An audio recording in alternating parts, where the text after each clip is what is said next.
Hello, I'm here with Johannes Laur, PhD student of Dr. Jan Tommel at the Luxembourg University. Johannes, thank you very much for dedicating some time to explain us what do you do within the MEESST project.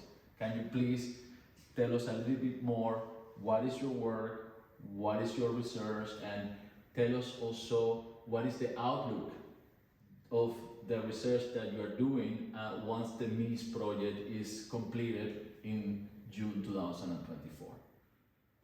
Hi Manuel, thank you very much.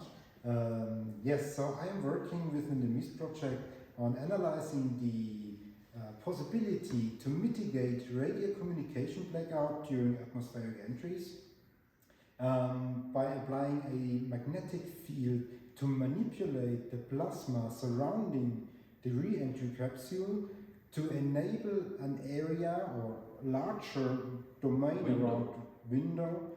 It's called the magnetic windowing method, in which we have a plasma where we can propagate through, so the signal can propagate through this plasma. So usually, if you have a re-entry plasma, the number of free electrons in the plasma, which is caused by the heating process. During the re-entry of the capsule, the heating of the friction of the capsule against the atmosphere. Exactly. Okay. So this friction causes the heating, which causes then the ionization and dissociation of the molecules, of the air molecules, which then creates the so-called plasma, where you have the free electrons and the free ions. So this soup of free electrons and free ions is called plasma. Which is surrounding the spacecraft during the re-entry process. Alexander Gerst, for example, said back then, when he came back from the ISS, that it literally looks like the air would burn. Of course, it's also because we have some kind of particles of the heat shield that are burning. Yes. But yeah, and what I'm analyzing is first, how is the radio signal emerging from an antenna on the re-entry capsule, how is it affected by the plasma? On the next step, I am analyzing how this radio signal is affected by a magnetized plasma, because the magnetic field is on one side affecting the plasma, and on the other side also the radio signal. Okay. And as the last part, the most important part of my PhD is the validation of the numerical tool I'm developing with on-ground experiments to actually be confident that the numerical tool, the software I'm developing, is actually working. Great. So in other words, and I rephrase this for our audience, if I well understood, you are now looking forward to validate and verify this numerical tool that you're using to simulate the propagation of the signals in the plasma. Am I right? Exactly. Thank you very much.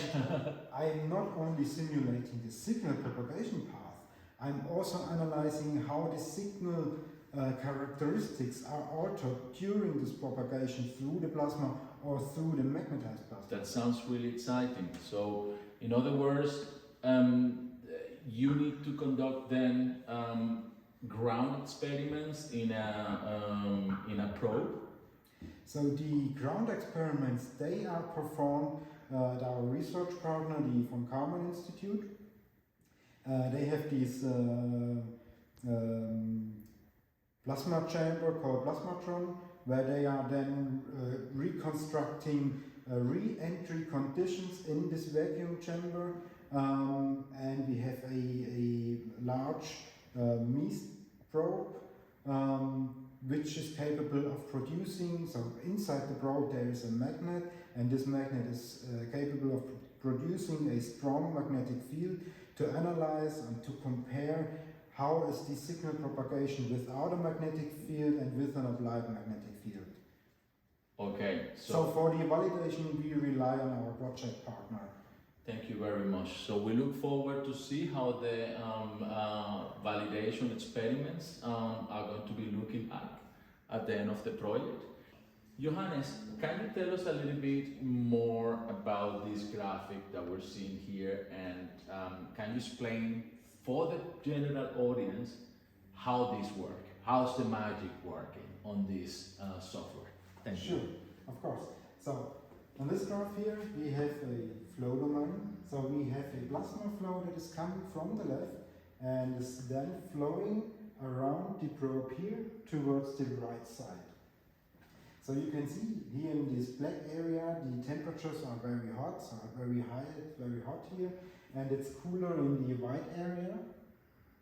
And what we did, we placed an antenna here at the tip of the probe.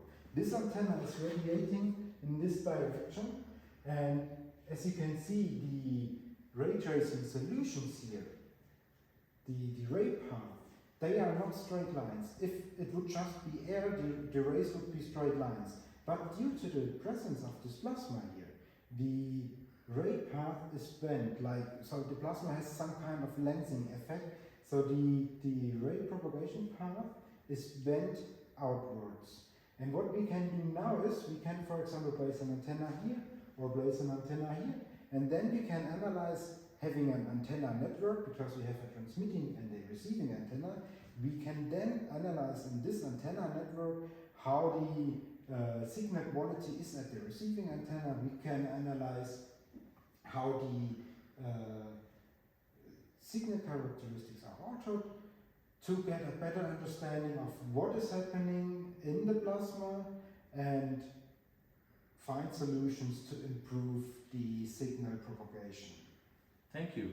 So in other words, and I'm going to try to rephrase for our public audience, if I well understood, the color black that we see here is a refraction of the heat of the plasma that we are applying. The refractive index of the optical property of the plasma is related to the temperature. All right, thank you. And what we have here is the possibility to do antenna design from sender and receiver in order to improve the coupling of the signal, so or how do you, or so we can take any kind of antenna as a transmitting antenna and receiving antenna, and then we analyze how is the signal quality sent from a transmitting antenna and then received by a receiving antenna in the plasma environment. In the plasma environment, exactly. Okay. And we can then, for example, use this information, take different antennas and compare the solutions we have to get an understanding, okay, what kind of improvements are needed to improve the communication system, the communication network. Thank you very much. Okay. So, in other words, we are conducting here at University of Luxembourg pioneering research, software development for signal propagation of a spacecraft during the re-entry system, and it can be also used for signal propagation of hypersonic, of communication with hypersonic vehicles. No? Yes, I mean, with this code you can analyze the radar cross sections, for example, from a electric propulsion satellite. You can analyze the radar cross section basically from any object which has a radar signature, because in general so basically this code works for any environment. It's called BORAT, so BORAT stands for BlackOutRAy Tracer, but it's not only limited to blackout conditions where you have plasma. If you know the optical property of your surrounding gas, you can basically simulate the signal propagation for any kind of medium. Understand. And yeah, and then you could also, for example, imagine to use this software, to use this tool in the design phase of a re-entry capsule or any kind of re-entry vehicle or hypersonic cruising vehicle, and then you can estimate before you actually build anything how the signal, the communication properties are, how good is the signal quality of the receiver. Okay, so an important tool to design spacecraft at a lower cost than is done today, hopefully. Thank you very much for your time. Thank you very much everyone for the time. I'm glad to have presented University of Luxembourg today, Dr. Jan Tommel and Dr. Johannes, no, you are not doctor yet, and Johannes Laur. Thank you.